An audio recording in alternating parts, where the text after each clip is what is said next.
Околу 5000 семејства од 12 населени места во Скопско се оштетени од невремето во саботата. Како што соопшти денеска државниот секретар во Министерството за земјоделство, шумарство и водостопанство Бесир Јашари, стручни екипи се веќе на терен и вршат проценка на штетите, за кои се уште не може да се кажи колкави ќе бидат. Известно е само дека нема да влијаат врз земјоделското производство, а луѓето навреме ќе бидат обештетени. Според Јашари, причина за последиците од поројниот дожд не се од водните канали, зашто тие, напомена, редовно се чистат, не само од Министерството за земјоделство, туку и од Министерството за животна средина и просторно планирање. Секое министерство делува според утврдениот план и динамика во рамки на своите ингеренции.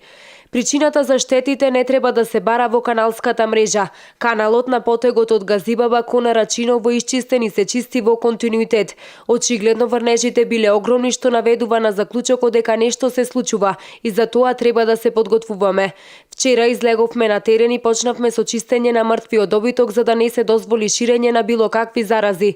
Работат вкупно 11 екипи, 7 од Министерството за земјоделство и уште 4 од Агенцијата за храна и ветеринарство, нагласи Јашари, подвлекувајќи уште еднаш дека надлежните се максимално ангажирани. Јашари укажи на потребата од зачувување на шумите, зашто, како што објасни, не е исто движењето на водите кога по површината има дрва, со оглед дека корените апсорбираат дел од количините. Сега е битно да се проценат штетите. Резултатите од проценката ќе бидат доставени до Бирото за судски вештачења. Ке се ревидираат пошто ке следува исплата за уништените површини и добиток. Луѓето ќе ги добијат средствата, но за жал жртвите не може да се вратат, подвлече државниот секретар Бесир Јашари.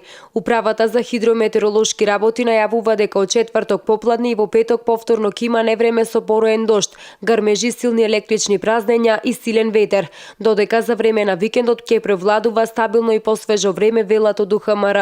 Од јавното предпријатие Водовод и канализација денеска соопштија дека водата во кризните подрачја зафатени од поплавите е исправна за пиење.